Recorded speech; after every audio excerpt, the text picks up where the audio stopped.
ঘরে পুজো হলে কতই না কাজ থাকে, তাই না বলো? দেখো ঠাকুরের বাসন কত বের করে নিয়েছি। সো হ্যালো এভরিওয়ান, আরও একটি নতুন ব্লগে তোমাদের স্বাগত জানাচ্ছি। তো এই ব্লগটি ছিল আমাদের বাড়ির পুজোর, মানে বিষ্ণু পুজো করেছিলাম সেই দিনের ব্লগ। তো দেখো আগের দিন আমি কতগুলো বাসন নিয়ে বসে পড়েছিলাম, সেগুলো ধুয়ে তারপর সুন্দর করে আগের দিন রেডি করে রেখেছি। তারপর বাবু আর ও মিলে সুন্দর করে ঘরটাকে সাজিয়ে নিল। এরপর দেখো তারপরের দিন পুজোর দিন আর কি আমি সকালবেলা ঘুম থেকে উঠে স্নানটা সেরে পুজোর সামনে এসে পড়লাম। আমি পুজোর রেডি করতে করতেই পুরোহিত মশাই চলে আসলেন। ঘরে কোনো পূজা হলে তখন আনন্দটাই আলাদা হয়ে যায়, আর যখন মানে সবাই মিলে পুজোটা করে তখন আনন্দটা আরও দ্বিগুণ বেড়ে যায়। তো আমাদের ঘরেও ঠিক তেমনটাই, সবাই মিলে আমরা পুজোটা সেরেছিলাম। অনেক দিন আগে থেকেই পুজো দেবো আমার শাশুড়ি মা বলছিল। আমার বিয়ের পর এই ফার্স্ট টাইম মানে বিষ্ণু পুজো দেওয়া হলো। এরপর পুরোহিত মশাই আমাকে বলল যে তুমি যাও ভোগটা রান্না করে নাও। আমাদের মধ্যে মানে ভোগ আমরা নিজেরাই রান্না করতে পারি, সেটাই আমাদের নিয়ম। তো আমি ভোগ রান্না করতে চলে গেলাম। ওদিকে আবার পুরোহিত মশাইয়ের ওয়াইফ আসছে আমাদেরকে হেল্প করে দেওয়ার জন্য, উনিও আমাদেরকে অনেকটা হেল্প করে দিয়েছেন।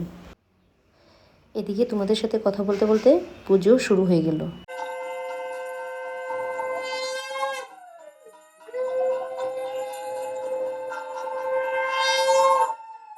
আমাকে আরও দুজন হেল্প করেছিল, আমার এক মামাতো বোন আর পিসি শাশুড়ি ঘরে এক ননাস খুব হেল্প করেছিল। ঘরে যে কোনো পুজোয় একা করা যায় না, কারোর না কারোর হেল্প লাগে, তো ওরাও আমাদেরকে হেল্প করেছিল। মায়ের বাবা একদম রেডি হয়ে পুজোতে বসে পড়ল। সম্পূর্ণ পুজোটা পুরোহিত মশাই ওকে দিয়েই করিয়েছে।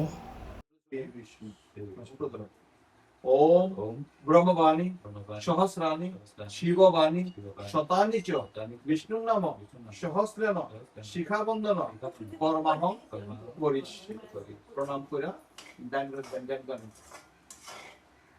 सुदत सुंदर दिকে। এদিকে মা সাদা ফুলের মালা গাচ্ছিল, পুজোতে লাগবে তার জন্য মালা গেঁথে নিচ্ছিল। অন্যদিকে আমি ভোগ রান্নায় ব্যস্ত ছিলাম, যেহেতু ভোগ নিবেদন করা হবে তার জন্য পায়েস বানিয়েছিলাম, খিচুড়ি, 5 রকম ভাজা আর লুচি করেছিলাম। ভোগ রান্না করতে করতে আরতিও শুরু হয়ে গেছে। আমি রান্না বাদ দিয়ে একটু প্রণাম করে নিলাম, শঙ্খ বাজিয়ে নিলাম।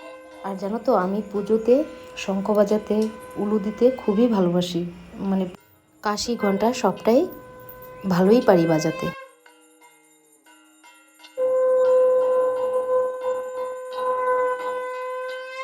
সেদিন মাহিও খুব সকাল সকাল স্নান করে ফেলেছে, আর সেদিন অনেক প্রচণ্ড গরম পড়েছিল, তার জন্য দেখো মাহি নর্মাল ড্রেস পরা ছিল, অন্য ড্রেসও পরবে না। এদিকে আরতি করা হয়ে গেছে, আমি সব ঘরে ধুনো দেখিয়ে নিচ্ছি। ধুনো দেখাতে দেখাতে আমি খিচুড়ি যেহেতু বসিয়ে গেছিলাম, এসে দেখি খিচুড়ি প্রায় হয়ে গেছে। এরপর যজ্ঞ শুরু হয়ে গেছে। যজ্ঞের পর আমাদের ভোগ নিবেদন করা হয়েছে। এরপর আমরা সবাই মিলে অঞ্জলিও দিয়েছি।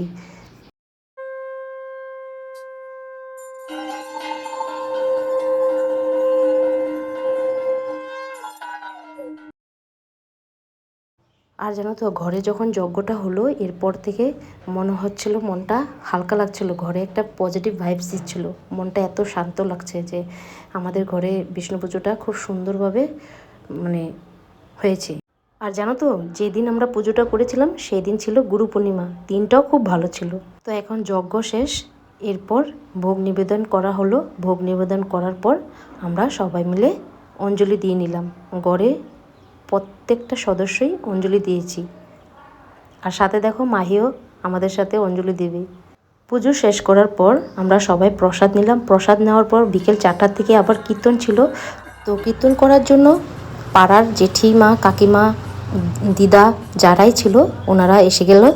কীর্তনটা খুব সুন্দরভাবেই করেছে। এরপর আমরা প্রসাদ বিতরণ করেছি, সবাই আসে বিকেলবেলা প্রসাদ নিতে। এভাবেই আমাদের দিনটা সুন্দরভাবে কেটেছে। আর ভগবানের কাছে প্রার্থনা করি শিবসাগরে যেভাবে ফ্লাড হচ্ছে, ওনাদের ফ্লাডের এফেক্টেড যত পরিবার আছে তাদের জন্য প্রে করি, ওনাদের যাতে সব কিছু আগের মতন সুস্থভাবে হয়ে যাক। ভগবানের কাছে এটাই প্রার্থনা, ভগবান সবার মঙ্গল করুক। তো আজকের জন্য এখানেই রাখছি, আবার দেখা হবে পরবর্তী কোনো ব্লগে। ততক্ষণের জন্য টাটা, বাই বাই, সবাই ভালো।